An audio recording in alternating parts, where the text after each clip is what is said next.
দীর্ঘ অনেক দিন আগে পাহাড়ে ঘেরা এক নির্জন গ্রামে বাস করত ২৪ বছরের এক তরুণ। নাম তার মার্কো। মার্কোর মনের ভিতর ছিল এক অদৃশ্য ঝড়। ভোর থেকে রাত হাজারো চিন্তার ঢেউ এসে ভেঙে পড়ত তার মনে। কখনো অতীতের দুঃখে ভারাক্রান্ত, আবারও কখনো অজানা ভবিষ্যতের ভয়ে কাঁপত তার হৃদয়। এই অস্থিরতা তাকে ক্লান্ত করে তুলেছিল। ঘুম যেন দূরের কোনো অতিথি, আর হাসি যেন তার জীবনের ভুলে যাওয়া স্মৃতি। একদিন মার্কো শুনল পাহাড়ের উপরে এক ছোট্ট গ্রামে এক বৃদ্ধ বাস করেন। তিনি একসময় শহরের নামকরা মনোবিজ্ঞানী ছিলেন। অসংখ্য মানুষকে তিনি শিখিয়েছেন কিভাবে মনের অশান্তি থামিয়ে শান্তি খুঁজে পাওয়া যায়। কিন্তু এখন তিনি শহরের ভিড় ছেড়ে প্রকৃতির কোলে শান্তভাবে বসবাস করতেন। মাঝে মাঝে পথিকেরা তার কাছে আসত, আর তিনি তাদের অন্তরের দ্বার উন্মুক্ত করে দিতেন। এই খবর মার্কোর মনে আশার আলো জ্বালালো। সে ঠিক করল, যতই কঠিন হোক ওই জ্ঞানী বৃদ্ধের সঙ্গে দেখা করতেই হবে। অবশেষে দীর্ঘ যাত্রার পর মার্কো সেই পাহাড়ি গ্রামে পৌঁছালো। লতাপাতায় ঢাকা এক ছোট্ট কুঁড়ে ঘরের বারান্দায় বৃদ্ধ চোখ বুজে বসে আছেন। তার মুখে এমন প্রশান্তি যেন ঝর্ণার ধারা নেমে এসেছে হৃদয়ের গভীর থেকে। মার্কো মৃদু স্বরে বলল, দাদু, আমার মন একদম শান্ত হয় না, সারাক্ষণ দৌড়ায়, থামে না।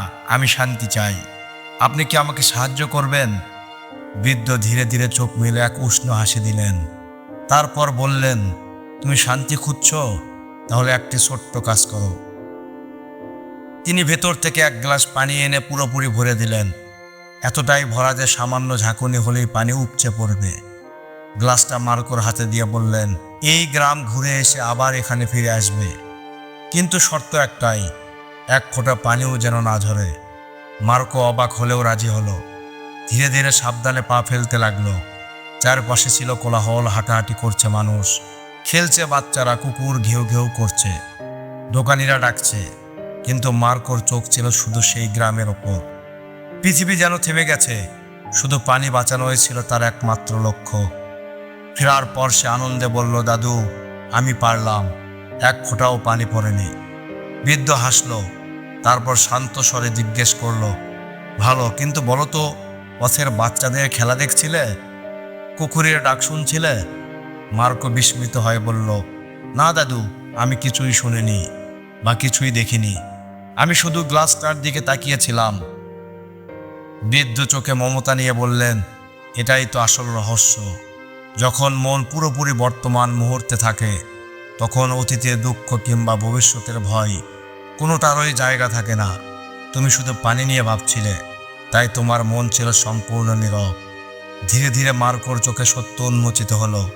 সে বুঝল, শান্তি কোনো দূরের জিনিস নয়, শান্তি তো সবসময় ভেতরেই লুকিয়েছিল, শুধু বর্তমানকে আঁকড়ে ধরলেই তা জেগে ওঠে। মার্কো নত হয়ে বলল, দাদু, আমি বুঝতে পেরেছি, মন শান্ত করতে হলে কেবল এই মুহূর্তেই বাঁচতে হবে। বৃদ্ধ আবার হাসলেন। সূর্য অস্ত যাচ্ছিল, পাখিরা ফিরছিল বাসায়।